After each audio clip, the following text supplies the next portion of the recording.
Welcome to the next video of our channel Food, Medicine and Life. Today I'm going to talk about a very important element, but which we have been ignoring for a long time. Magnesium. You know friends, we were never so deficient in magnesium than we are today. And let's look at why this is happening.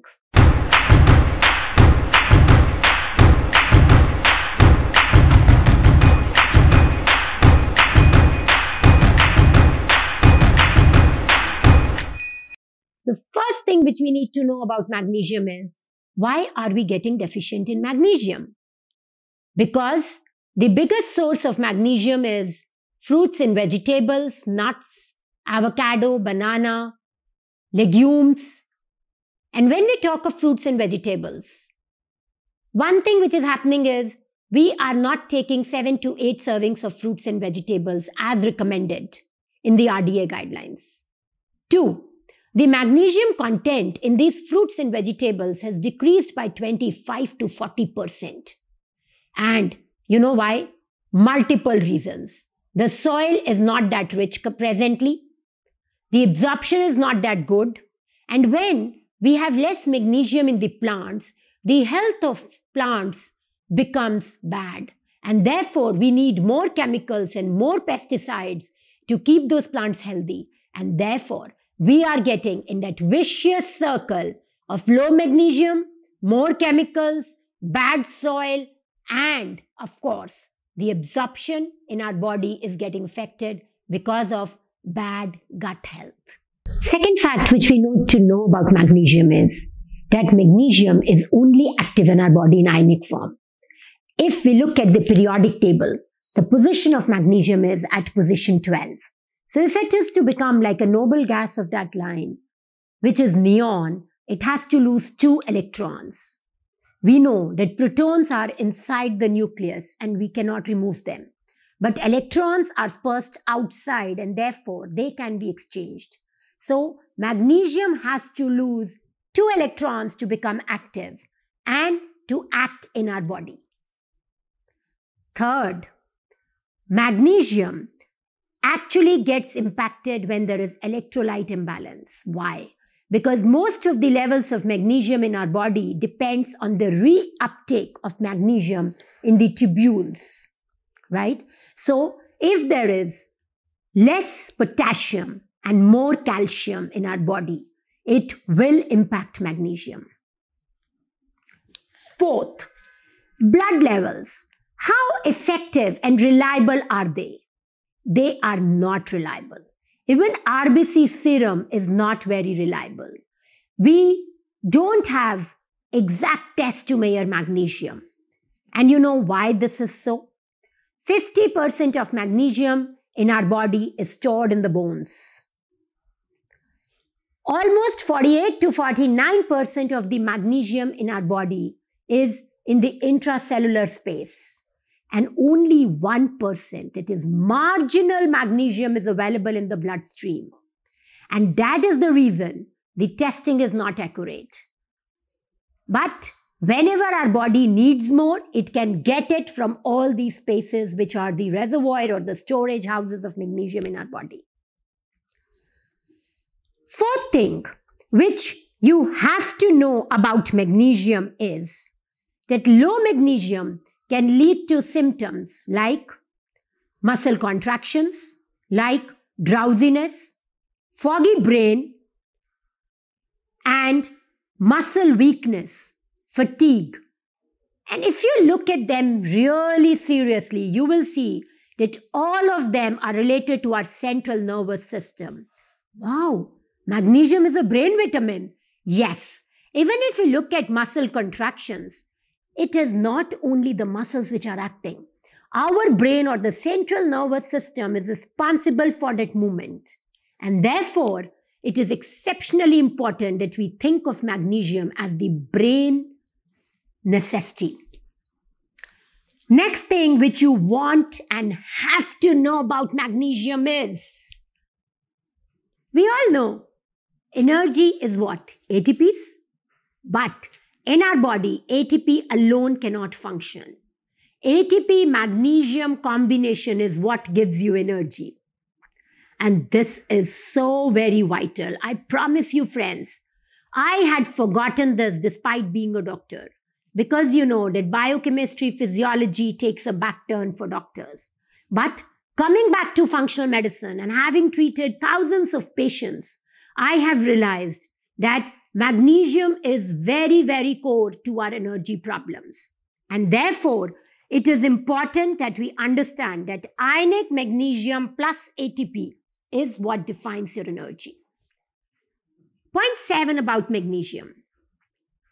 COMT, which is methyltransferase, is exceptionally important cofactor for our moods, for our sleep, for our mental health. And what happens is, it is also a phase 2 enzyme important there, which results in good detoxification of our body. Imagine, magnesium is an important cofactor for the functioning of COMT. That means that if magnesium is deficient in your body, you will be estrogen dominant. You can use DIM, I3C and other stuff to take estrogen out. What will that do? That will change bad estrogen to good estrogen. But if you have to balance estrogen and get out of estrogen dominance and diseases because of estrogen dominance like fibroids, like irregular periods, like cancer, you have to make sure that you have enough magnesium so that COMT works well in the phase 2 detoxification. And this is very, very, very important. Point 8 about magnesium. Glutathione. You know, that is the intracellular diamond of our body which helps in managing or balancing free radicals. You would say vitamin E is also a good free radical exchanger or balancer, yes. But one vitamin E molecule balances one free radical, whereas glutathione balances hundreds to thousands of free radicals. And for the functioning of glutathione, you need magnesium. You need magnesium. And therefore, low magnesium means low glutathione activity, means more oxidative stress in your body, means more fatigue, more tendency to have cancer and metabolic diseases like diabetes, bad skin, and I can go on and on and on. But this is not, friends. I want us to understand, and that's the point 8 which we have to know about magnesium is, when we use magnesium as supplements or when we use from food, it is what is there with magnesium also is important. For example, magnesium citrate works differently. Magnesium orotate works differently. Magnesium threonate works differently because they are not only magnesium now. They are both magnesium plus, glycinate, bisglycinate, threonate, orotate. And therefore, it is important that somebody tells you what magnesium you need for your symptoms and your blood levels and your tests. Now, you would think that, yes, food magnesium is the best way to take it. Yes, it is the best way to take it. And studies have proven that. But do you know, supposing you have high vitamin K or you have disease where vitamin K cannot be given in high quantities, then what? You will have to supplement with other than food sources because majority of magnesium-rich food sources are what? They are rich in vitamin K. And this is not all. The time when you take it is exceptionally important when you are wanting to supplement your body with magnesium. And last but not the least, we have to understand that low magnesium is almost 70% common in today's generation. So friends, be aware of symptoms of magnesium. Remember, it's a CNS mineral which we want, and it is the second most common mineral in our body. It works in 400 plus processes in our body, and therefore, to be healthy, you have to have magnesium. Because, a lot of times what we do, my patients come and say, I had low vitamin B12 and I've supplemented myself with B12. I had low vitamin B6, I've supplemented myself with B6. But, doc, my symptoms are not improving. Why? Because we are not supplementing with the cofactors. And if health would have been so easy that whatever we are deficient, we put it there and it would have, worked on its own, we would have not had the requirement to actually look deeper.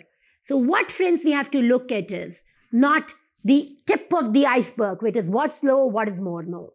We have to work on the pathways. At what time, which cofactor, which enzyme, which mineral, which vitamin is required. And we have to make sure that all those pathways are working right for the body to run like a well-greased, oiled machine or a car. Friends, if you've learned anything new in this video, and if you think this is worth sharing, your family, your friends can benefit and stay away from a lot of diseases like body fatigue, brain fog, loss of memory, muscle twitching, and all of that, do share this video, like it, subscribe to our channel so that we can make India a healthier country.